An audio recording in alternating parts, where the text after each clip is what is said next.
Today we're going to do a unboxing on the Graco Ultimate handheld sprayer. Been really excited to get to use this piece of equipment, so let's just get to it. This is it. Oh wow, look at that. That is nice. There we got your thumb switch for the variable speed adjustment, fine finish low pressure tip on there.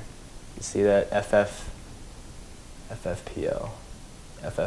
sorry. And this runs off DeWalt batteries, which a lot of people probably already have if you use DeWalt tools in the past.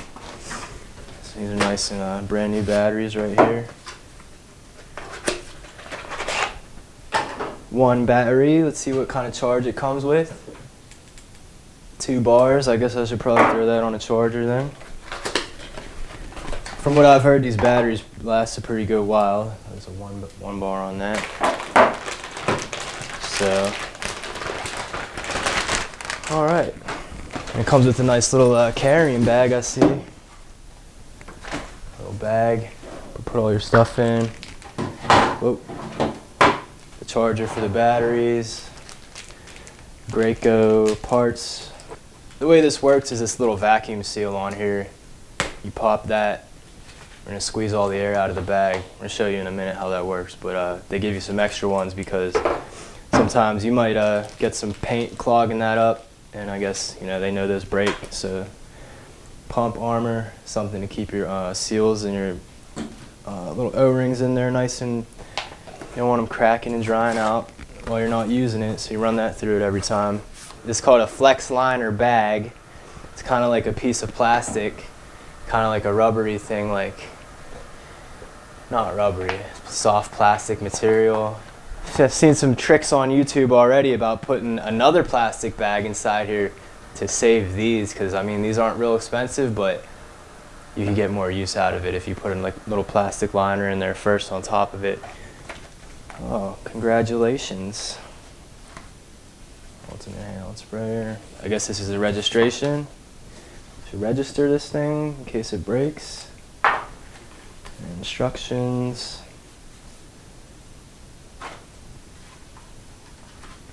And I was scrolling through, just warning signs over here.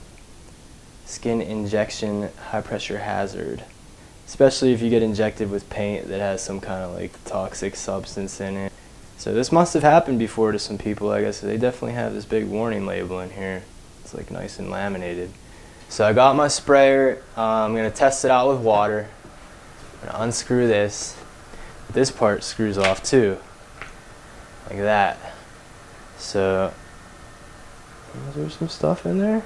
It looks like there's some oil. I wonder why that is. I guess maybe it's a little rubber seal to keep that rubber seal nice and soft, keep it from drying out. So it is recommended just to run some water through this because there is some stuff left behind by the manufacturer. Here's a little screen. So yeah, that's your little screen in there. Put the plastic liner in like this. I'm gonna take this one out. I got one filled with water. Put that in there like so. Why not? Put this back on here. Screwy chone, mate. And then we're gonna screw this on. Alright, so I'm gonna put this on, put some food color in the water so you can see a little bit better at what's going on in there. Or the cup with this valve kind of facing towards this way, so when you close it, it's only to right there. That way you have room to open and close this. So I've learned I try to put it on a different way, it doesn't work. So then take this and squeeze the air out of it. Hear the air? Tilt the gun forward, because the vacuum valve is at the back of the bag. Tilt it forward, and probably should try to put more water in there, or put more paint. You know what I mean? Try to put as much paint as you can in that bag before you put it on, because it's just more air you're gonna have to squeeze out. You can see it coming to the top. Right there, it's coming out. And they said pop that cap closed. and that's the click sound. Do you hear that? That's how you know it's shut. Turn this pump to the prime position, which is in the down arrow. It's pointing down. Put the battery in. Very simple. Pop it in like that, and you got your variable speed. It says to start at the lowest setting, so I'm gonna turn it all the way down to 1. And but we're not spraying yet. We're gonna prime the pump. It says so hold it for 3 to 10 seconds. Make sure all air is out of it. Turn my tip back to the spray position. This is in the unclogged position, and this is the spray position with the arrow pointing forward. Turn the sprayer back to spray.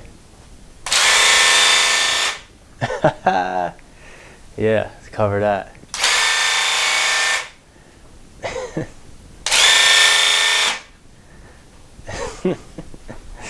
Yeah, I'm out here. I guess I'll do a little demonstration on how you can use this tool. I'm basically going to be taking some rust off these metal shelves. This is the 120 grit sandpaper that I put on here. Been used it a little bit already. If you could get a shot of that. I mean, that's some rust. It looked a lot worse. It was like down here. How this is. Let's see if I can clean that up for you. And this is only on like the halfway setting with this tool. I'm at like a 6.